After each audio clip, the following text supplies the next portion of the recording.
Շնորհակալություն, անչափ շնորհակալություն, բայց չգիտեմ ում հայտնեմ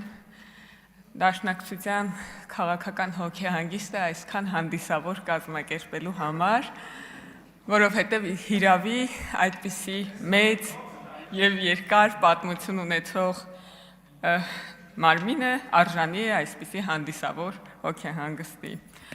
Սիրելի ընկերներ, հնարավոր է, որ դուք հիմա ժամանակ առ ժամանակ այսուհետ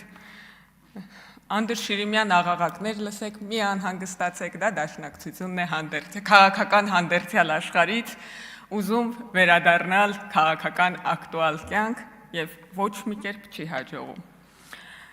Իսկ թե երբ արձանագրվեց այդ իրողությունը, կասեմ մի փոքր անց։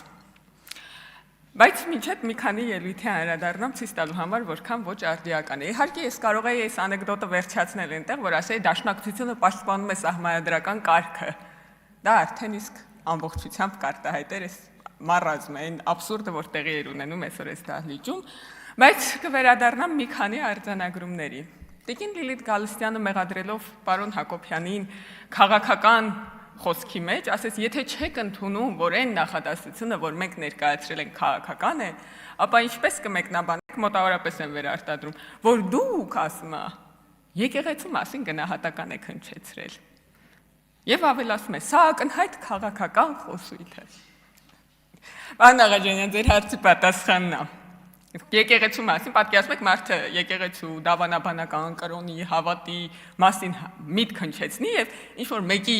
գլխում առաջանա, որ սա քաղաքական գնահատական էր, որ դեպքում դա կարա լինի։ Իհարկե այն դեպքում, երբ եկեղեցու քաղաքականացված թևը ամբողջ եկեղեցուն մխրճել է քաղաքականության մեջ։ Պարոն Գեղամ Մանուկյանը հասավ այնտեղ, որ խոսքի ազատությունն ու գաղափարների բազմազանությունը հանգեցրեց 004 շրջափերականին։ Ասում եմ, մեր գաղափարների բազմազանության կոնտեքստում ենք մենք տենց մտքեր ասում, նես չի, որ դա մեր Հայաստանի ինքնիշխանությունը այդպես զոհելը մեր ընդհանուր գաղափարական կիսն է, ուղղակի մենք այդպես բազմազան ենք, դրա համար է տենց ստացվել։ Ինչ տեղի ունեցավ հետո։ Հետո եկավ պարոն Մինասյանը։ Կհիշեք, մեզ Դաշնակցությունը ասում էր, որ չի կարելի դատել հոգևորականներին, չի կարելի դատել մտավորականներին, չի կարելի դատել հայ կնոջը, չի կարելի դատել մի խոսքով։ Ինչ-որ մարդկանց խմբերի չի կարելի դատել։ Գիտեք, այսօր ուր հասավ պարոն Մինասյանը իր խոսքում։ Ասեց, Հայաստանի բանտերում հայեր են նստած։ Պարոն Արծվիկ Մինասյանը, Ժորժ ջան, հայը հային կդատի։ Ասենք ոչ կարելի է հայը հային նստեցնի բանտ։ Չի կարելի դատել հայերին, Ժողովուրդ ջան, հայերը ընդդատյա չպիտի լինեն։ Համաձայն եք։ Շնորհակալություն։ Տիկին Վարդանյանը ասում է,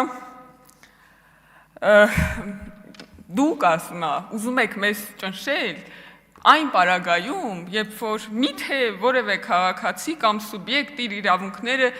չի կարող պաշտպանել իրավական գործիքներով, այսինքն հիմա իրանք իրանց դաշնակցական իրավունքները իրավական գործիքներով պաշտպանում են, մենք էլ տենց դեմ ենք դրան։ Այս այն դեպքում, երբ որ օրինակ սրբազաններից մեկը, Գևորգ Սրբազանը դիմել էր դատարան իր իրավունքները խախտվելու կապակցությամբ, էլի տենց վազե եկան, ասին ընդդատյա չի,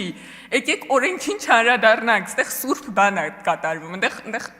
այն մյուս տեղը սուրբ չի, էլի բան են անում։ Սրբի ու ոչ սրբի իրավիճակների են բաժանում, բայց տիկին Քրիստինե Վարդանյանը ավելի հետաքրքիր բան ասեց, պարոն Եղոյան, չէ, Արման Եղոյան, եթե չեմ սխալվում, ասեց, եթե մենք լինեինք իշխանության, Հակոբ Մովսեսը չէր կարողանա այդպես խոսել, թե չէր խոսի այդպես։ Մի անհանգստացեք, սիրելի արգելի դաշնակցականներ, դուք չեք լինի իշխանության։ Եվ դա ոչ թե նրա պատճառով է, որ ինչ-որ մեկը ձեզ կխանգարի, դուք ամեն ինչ արել եք դրա համար։ Ոնց որ այս օրը պետք է պատմության գրքում գրվի, թե ոնց չի կարելի զբաղվել քաղաքականությամբ։ Եվ երբ ես արձանագրեցի Դաշնակցության քաղաքական մահը, ուրեմն ինչ էր տեղի ունեցել, մի երկու օր առաջ կհիշեք։ Հայաստանը Միացյալ Նահանգների հետ սկսել էր ռազմական համագործակցություն։ Հայաստանը հասանելիություն էր ստացել Միացյալ Նահանգների միջուկային խաղաղ տեխնոլոգիաներին աշխարհի 51-րդ երկիրներ այդ առումով դարձել։ Հայաստան 4 միլիարդ դրամի ներդրում էր բերել ունենալու արհեստական բանականության ոլորտում։ Հայաստանին թույլատրվել էր գնել միկրոչիպեր Միացյալ Նահանգներից, որ եզակի երկրների այդ տեխնոլոգիաները հասանելի։ Այդ հաջորդ օրը հայտարարությունների ժամին Գառնիկ Դանիելյանը եկավ մոտեցավ Էսամբյոնին եւ խոսեց Երևանի ասֆալտի ճաքերից։ Երևանի ասֆալտի ճաքերից։ Ժողովուրդ ջան, Երևանի ասֆալտի ճաքերը, ինչպես նաեւ բազում այլ ճաքեր, որ տեղի են ունենում առօրյա կյանքում, շատերին է հետաքրքրում, մեզ էլ է հետաքրքրում։ Մենք կարանք գնանք ասֆալտի ճաքերով զբաղվենք, բայց հասկանում եք Գառնիկ Դանիելյանը, գիտեք որտեղից է հասել, նահանջելով Ոսկեպարից Արցախով հասել է Երևանի ասֆալտի ճաքերին։ Իզուր չի, որ ինքը խրամատի հետ համեմատեցինք, խրամատավորված հետ է եկել հասել է Երևանի ասֆալտի ճաքերին։ Ոնց կարելի է առանց արձանագրելու, թե ինչ պայմաններում ենք գտնում։ Դուք պատկերացրեք, ես 44-օրյա պատերազմի ժամանակ կամ ջերմուկյան մարտերի ժամանակ վեր կենայի սկսեի խոսել Երևանի ասֆալտի ճաքերից։ Գառնիկ Դանիելյանը իր մտքում դեռ խաղաղություն չի հաստատել, ասում է, նկատի ունեմ Գառնիկ Դանիելյանը ասելով ամբողջ այդ դաշնակցական մտածողություն ունեցող մարդկանց։ Այդ մարդիկ ասում են, որ հեսա Հայաստան կործանվում է, պետքա փրկենք, փրկիչ են ման գալիս, այս կողմում են, կողմում ես երկրում, փրկիչների են ման գալիս, որտեղ կործանվում ենք, վերջ, վաղը մյուս օրը չենք լինելու, խաղաղություն չկա, բայց եկեք խոսենք Երևանի ասֆալտի ճաքերից։ Ինչի՞։ Որովհետև մարդկանց իրոք հետաքրքրում է Երևանի ասֆալտի ճաքերը, բայց Երևանի ասֆալտի ճաքերից կարող խոսեմ ես, ձեզանից յուրաքանչյուրը, մենք կարանք խոսենք դրանից, որովհետև մենք արձանագրել ենք, որ խաղաղությունը եկել է, խաղաղություն է հաստատված Հայաստանում եւ կան այո բազմաթիվ ճաքեր առօրյական կյանքում, որոնց մասին կարելի է մտածել եւ հոգ տանել։ Այն երրորդ հանրապետության կոնֆլիկտի տրամաբանության միջից գալ եւ Երևանի ասֆալտի ճաքերից խոսալը զավեշտալ վիճակում է դնում պարոն Դանիելյանին եւ իհարկե մնացած ճաքերից խոսացող մարդկանց։ Իհարկե Երևանի ասֆալտի ճաքերը շատ կարեւոր են եւ մենք այդ ճաքերը կնորոգենք, ջանք չենք խնայի դա հնարավորինս արագ անել, բայց դաշնակցության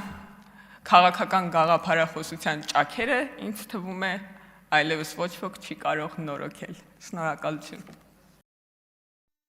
Հավանիչ տեսանյութը եւ բաժանորդագրվիչ նորությունները բաց չթողնելու համար։